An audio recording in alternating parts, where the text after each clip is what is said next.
These are the only 4 work pant brands still cutting and sewing everything in America, and none of them are Carhartt. That brand you trusted your whole life, the one your dad wore, the one with the duck canvas jacket hanging in every garage in the Midwest, quietly moved almost all production overseas without really telling you. Let me say that again. Carhartt, founded in 1889 in Detroit with 2 sewing machines and 5 workers, the company whose first slogan was, "Honest value for an honest dollar," now makes roughly 98% of its products outside the United States. Only about 2% of Carhartt's total product sales come from American-made goods. From a company pulling in an estimated $1.8 billion in revenue in 2024, and they still charge you full price. That's what stings. Consumers have caught on. People online keep asking the obvious question: why is Carhartt charging $70 for vests and hoodies made overseas with far cheaper labor without passing any savings on? The answer is simple. They don't have to. The brand name carries the weight. The heritage does the selling. But that heritage left the building long ago. Here's how it happened. Carhartt didn't announce some dramatic shift or hold a press conference. In 1997, they quietly opened a plant in Mexico. By 2003, they operated 4 factories across 2 Mexican states, employing about 2,000 workers. Then the late 2000s arrived and they started shutting down their major U.S. manufacturing operations.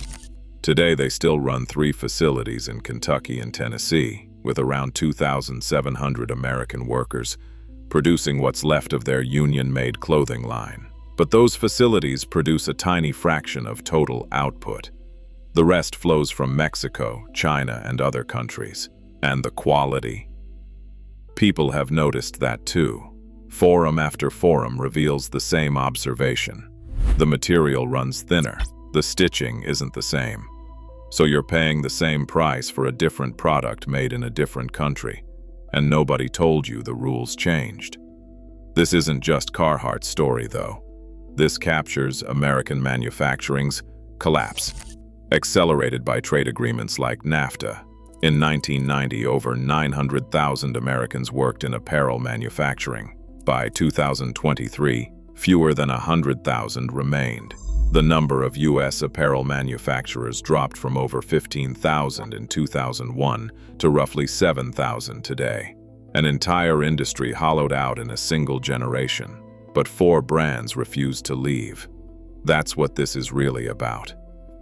First comes Roundhouse, out of Shawnee, Oklahoma. Founded in 1903, when Oklahoma was still Indian Territory, and more than 100 trains roared through Shawnee every day. The company took its name from the Roundhouse railroad repair stations where their first customers worked. Over 120 years later, Roundhouse stands as the oldest and largest maker of American-made jeans and overalls. They crank out about 1,000 pairs every single day in Oklahoma using triple-stitched seams and bar-tacked stress points, and ship them to Asia, Europe, and Australia. Jim Antosh has served as president since 1986. And his philosophy runs refreshingly honest. The goal has never been maximizing profits. It's about preserving a family company's heritage, keeping American manufacturing alive, and sustaining his community with good jobs. He told reporters, "We don't chase the latest fashion. We focus on making things very similar to how we always have, even 100 years ago." But here's the hard truth Antosh doesn't hide from. A pair of American-made jeans that Roundhouse sells for $70 carries a 5% margin or less.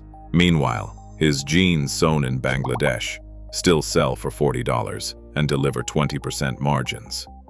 The profit from those imported jeans actually subsidizes the American-made line. That's the economic reality of domestic manufacturing in 2025. Despite the math working against him, Antosh keeps the Oklahoma factory running. Second is All American Clothing Company, based in Arcanum, Ohio. This one carries an origin story that cuts right to the heart of the issue. Lawson Nickel worked as a sales manager for a U.S. jeans manufacturer when he discovered his company was moving production to Mexico. Instead of going along with it, he and his son B.J. founded All American Clothing in 2002. Their products cost roughly double what foreign-made jeans cost, though they last more than twice as long. Lawson put it plainly before he passed away in 2020. It's not just a pair of jeans, there's more to it than that. Everything we do gets made in the US. He acknowledged the math openly. What costs $2 in Chinese labor runs $8 to $10 here. But Lawson believed, and BJ still believes, that the jobs matter more than the margin. Third is 1620 Workwear, founded in 2016 in a barn with no heat or running water in Newbury, Massachusetts. Co-founders Ted DeInnocentis and Josh Walker came from the outdoor and ski apparel industries. Ted had managed a major garment factory in mainland China for years, so he knew firsthand both sides of the equation. He also knew that America still had some of the world's most advanced fabric mills and highly skilled sewers, people who sat unemployed because their jobs had been sent overseas. 1620 built an entirely new supply chain using technical materials like cordura and ripstop weaves, normally reserved for pro athletes and the military. Every stitch gets sourced, cut, and sewn in America, with nearly 90% of production happening in Massachusetts. Revenue has grown at 20% annually. They make $200 work pants with triple-stitched seams and bar-tacked stress points, and people pay it because the product stands genuinely different. Fourth is Red Ant's Pants, and this might be the most unlikely of all. Sarah Calhoun founded the company in white Sulphur Springs, Montana, a town with fewer than 1,000 people.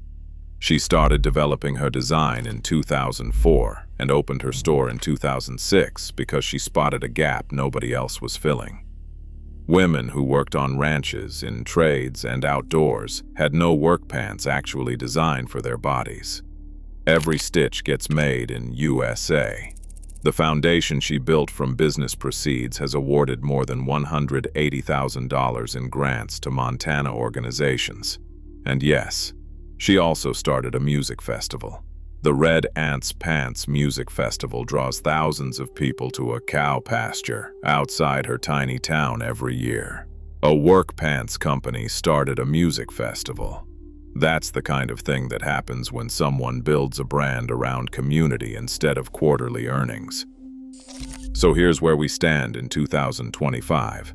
78% of Americans say they prefer to buy domestically made apparel when given the choice. But price remains the biggest barrier. Companies like Carhartt figured out they could keep the branding, keep the prices, ditch the American labor, and most people would never notice.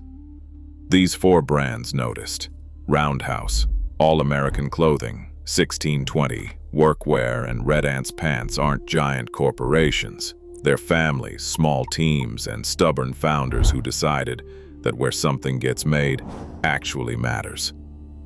They operate on thinner margins, face higher costs, and compete against products made for a fraction of the price. And they're still here. Still cutting, still sewing, still American. The next time you reach for a pair of work pants, just flip them inside out and check the tag.